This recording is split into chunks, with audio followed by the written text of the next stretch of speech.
responded to the questions that the judges were asking.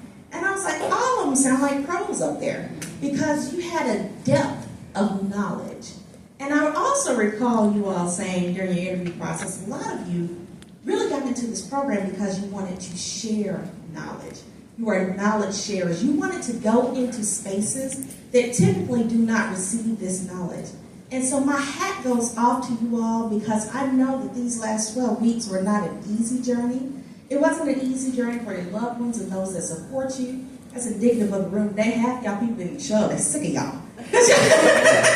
Because y'all were here working every week and as a team. But nevertheless, congratulations to each and every one of you in this room.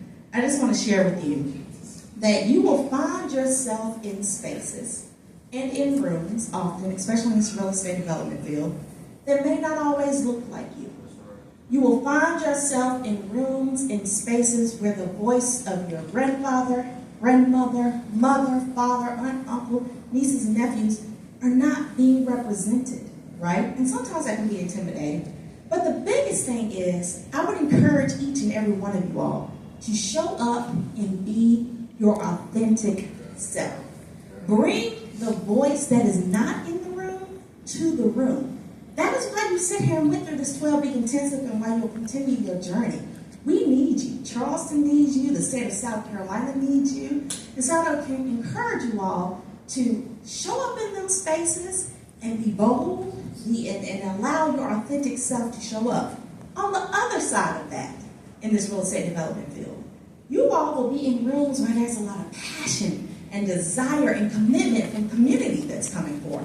But what the room may lack is the know-how to the next steps and the vigor of business processes to get things done. Bring that voice to that room. You have a space in each and every room that you show up in this real estate development field. Then I'll say this, what a time for y'all to try to dip your toe in this field because the climate right now is very challenging from a development perspective. We are seeing a shrinking workforce in this area.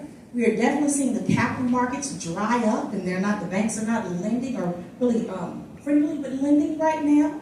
So you have a lot, and then there's a lot of uncertainty that's going on in this real estate development field. And not to mention the cost of construction and materials are drastically rising, right? So that could sound and feel discouraging.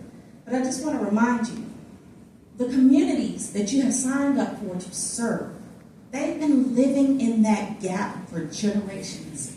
They have been living in communities that have been heavily disinvested in. They are used to the resources being drained out of their community. They are used to operating with the bare minimum.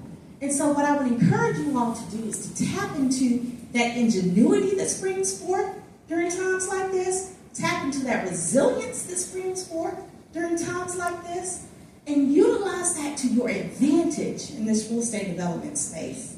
And then lastly, I would just encourage you all to continue to move forward, continue to share your knowledge, continue to be great, continue to make sure that you're plugging in with all the mentors and the guest speakers and the people that have cycled in and out of this program to support your journey.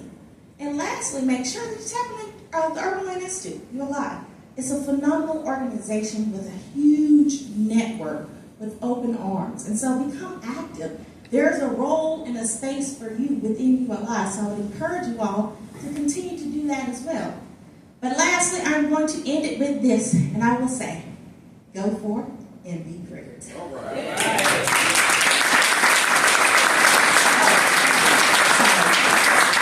I was supposed to make an announcement that there are things up here that Robin and Patty have for you. So the next part is you have some graduation certificates coming.